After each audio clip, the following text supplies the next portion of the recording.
A key verse in the book of Nahum is chapter 1, verse 7. The Lord is good, a stronghold in the day of trouble. He knows those who take refuge in him. In a book with so many negative declarations, this verse points to God's goodness, his protection, and how he knows those who trust in him.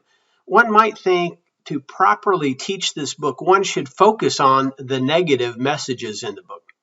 Are we faithful interpreters of the text by saying this positive verse is central to the message? I think so, and we'll try to prove that in the next few moments.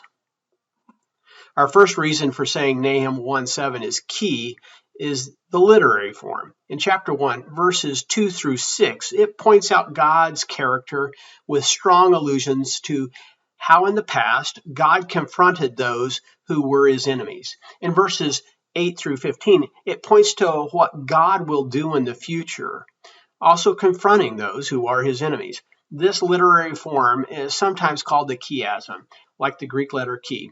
The middle is the main point or the big idea. That's how a lot of Hebrew literature goes, is the main idea is in the middle. Verse 7 can be seen as a central idea between the past and future judgments.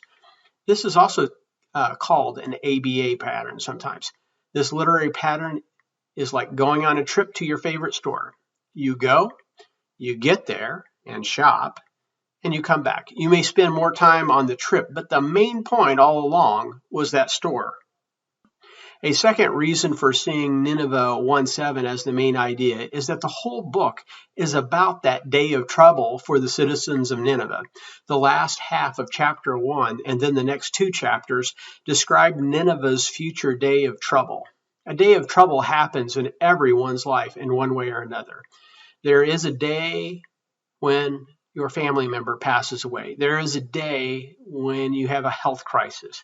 There is a day where you or I have a car wreck, a financial loss, fire, mental illness, loss of job, and the list goes on. The day of trouble comes to all of us.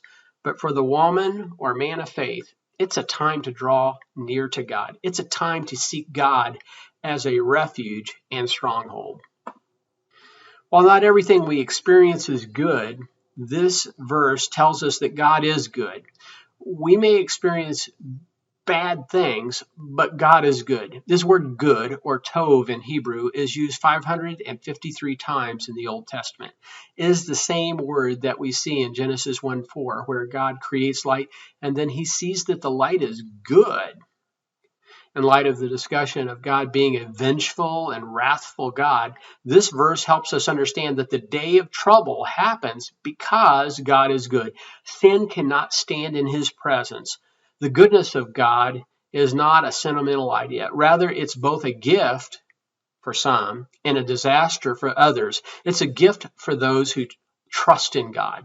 For those who are bent on oppressing others and lifting themselves up, puffing themselves up, as their own gods, it's a confrontation.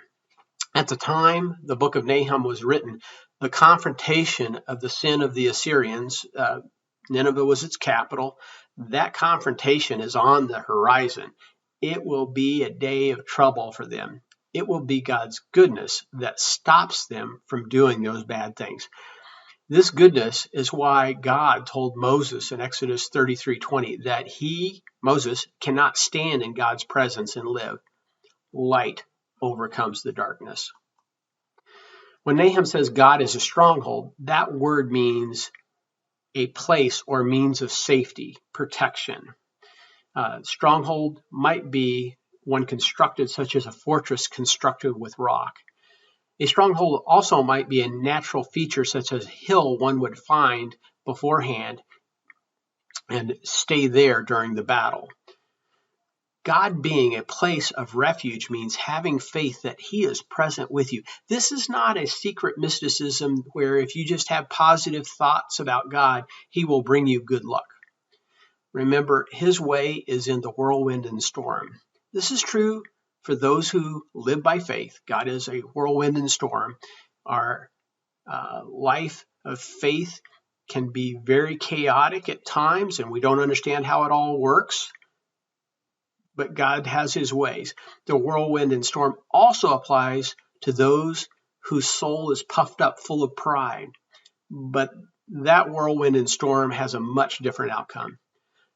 God being a place of safety is God's providential hand of protection on your life. He is with you and guiding every step, even when you can't see him working. Those who take refuge in God are living by faith.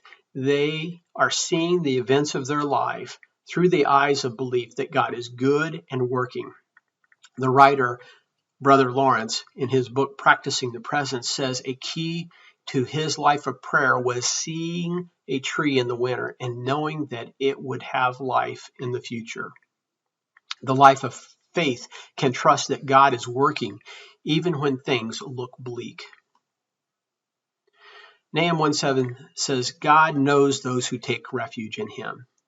This is a relational knowing like a friend. This is in contrast with the wicked. The righteous person who lives by faith can take refuge in God. This is a parallel in Psalm 1, which contrasts the righteous who delight in God's law and the ungodly. Psalm 1 says God knows the way of the righteous, but the ungodly shall perish. The whole book of Nahum is explaining how the ungodly perish. Let us live by faith and take refuge in God.